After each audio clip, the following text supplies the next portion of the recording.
শুক্রবার স্পেশাল গরুর মাংসের সাদা ভুনা, সেই সাথে পোলাও রান্না করলাম।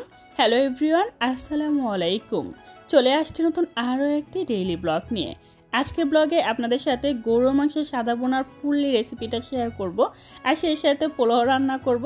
তো চলেন ভিডিওটা উপভোগ করি। একটা হাঁড়ির মধ্যে গরু মাংস নিয়েছি হাড় চর্বি সহ, সেই সাথে এখানে পরিমাণ মতো আদা রসুন পেস্ট দিয়ে দিচ্ছি এই পর্যায়ে কাঁচামরিচ বাটা, এটা ফ্রোজেন ছিল তাই এইভাবে কেটে দিয়েছি। আর টক দই নিয়েছিলাম, টক দইটাও ফ্রোজেন ছিল তো আমি এইভাবে কেটে পরিমাণ মতো দিয়ে দিচ্ছি।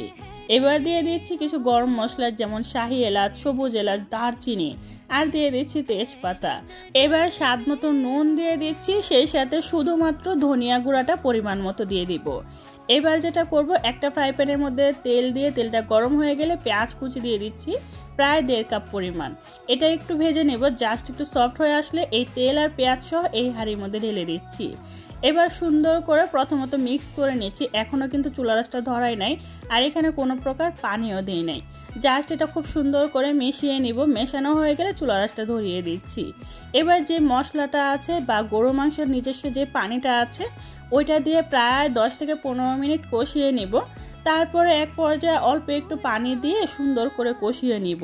ঠিক এইভাবে করে না আমি 3 থেকে 4 বারের মতো পানি দিয়ে মানে এই গরু মাংসটা কষিয়ে নিচ্ছি। যত ভালোভাবে কষাবো ততই টেস্টি হবে, মানে মেনলি টেস্টটা হয়েছে কষানোর মধ্যে। এই যে এক পর্যায়ে আমি এরকম করে কয়েকবার কষিয়ে নিচ্ছি।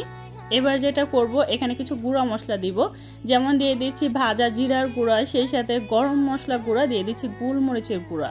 এগুলো পরিমাণ মতো দিয়ে মনে হচ্ছে ঝাল একটু কম হবে, তাই আরও একটু কাঁচামরিচ বাটা দিয়ে সুন্দর করে মিশিয়ে নিচ্ছি, মানে নেড়ে চেড়ে এটা কষিয়ে নিচ্ছি। এক পর্যায়ে না এই যে দেখেন কত পরিমাণে তেল ভেসে উঠেছে। এখানে কিন্তু প্রায় 3 থেকে 4 বারের মতো পানি দিয়েছি, আর অনেক ভালোভাবে অনেক সময় নিয়ে কষিয়ে নিয়েছি। এবার পরিমাণ মতো ঝোল দিয়ে দিব, কারণ এই গরুর মাংসটা সিদ্ধ হতে হবে। তো এই যে আমি পরিমাণ মতো ঝোল দিয়ে একটু নেড়ে চেড়ে দিচ্ছি, তারপর ঢাকনা দিয়ে চুলায় সেট আপ করে দিচ্ছি। অন্য একটা হাঁড়ির মধ্যে তেল দিয়ে দিয়েছি, তারপরে দিয়ে দিচ্ছি পেঁয়াজ কুচি, তারপরে দারচিনি, এলাচ, তেজপাতা, শাহি এলাচ, স্টার মশলা, মানে সব কিছু দিয়ে সুন্দর করে একটু ভেজে নিব। এটার মধ্যে পোলাও রান্না করব, তাই প্রথমত এগুলো সুন্দর করে ভেজে নিচ্ছি। এবারে দিয়ে দিচ্ছি শাহি জিরা। এই শাহি জিরাটা দেওয়ার পর পোলাওর যেন টেস্টে অনেক গুণ বেড়ে যায়। যাই হোক, আমার কাছে ভালো লাগে। আগে থেকে রাইসটা আমি ধুয়ে পানি ঝরিয়ে রেখেছিলাম, তো ওইটা দিয়ে দিচ্ছি। এবার সুন্দর করে নেড়ে চেড়ে দিচ্ছি, একদম ভালোভাবে সুন্দর করে পেঁয়াজ বা মশলা বা রাইসটা খুব ভালোভাবে মিক্স করে নিয়েছি। তারপরে দিয়ে দিচ্ছি আদা রসুন পেস্ট আর হচ্ছে কাঁচামরিচ, একদম আস্ত কাঁচামরিচ। এবার আবারও কিছুক্ষণ মিশিয়ে নিচ্ছি। এবার দিয়ে দিচ্ছি স্বাদ মতো নুন, মানে যতটুকু পরিমাণে চাই লবণটা দিয়ে আবারও মিশিয়ে নিচ্ছি। এই রাইসটা না খুব ভালোভাবে ভেজে নিতে হবে, এমনভাবে ভাজতে হবে যখন কিনা রাইসটা একদম শন একটা শব্দ আসবে, তখন এটা নামিয়ে নিব। আজকে এই পোলাওটা আমি রান্না করব রাইস কুকারে, তাই প্রথমত এই কড়াইয়ের মধ্যে ভেজে নিচ্ছি। আর এই যে এক পর্যায়ে একদম শন একটা শব্দ আসতেছে, হয়তো আপনারা বুঝতে পারতেছেন না। যাই হোক, এবার আমি রাইস কুকারের মধ্যে সম্পূর্ণ রাইস দিয়ে দিচ্ছি। তো এই যে এক এক করে আমি সম্পূর্ণ রাইস কুকারের মধ্যে সেট আপ করে দিচ্ছি। এবার যেটা করবো, এটা সুন্দর করে মিশিয়ে নিচ্ছি। তারপরে পরিমাণ মতো পানি দিয়ে দিচ্ছি, খুব বেশিও দেওয়া যাবে না, কমও দেওয়া যাবে না, কারণ প্রপারলি পরিমাণ মতো লাগবে। আর এখানে আমি 1 কাপ পরিমাণ লিকুইড মিল্ক দিয়ে দিয়েছি। এবার মিশিয়ে ঢাকনা দিয়ে ঢেকে রাইস কুকারে সেট আপ করে দিলাম। অন্য দিক দিয়ে যে আমার গরু মাংসটা সুন্দর করে হচ্ছে সেটা একটু দেখিয়ে দিচ্ছি। আর এক পর্যায়ে না এই যে পোলাওটা বলক চলে এসেছে, দেখেন লিকুইড মিল্ক দেওয়ার কারণে এটার কালারটা কত সুন্দর হয়েছে, তাই না?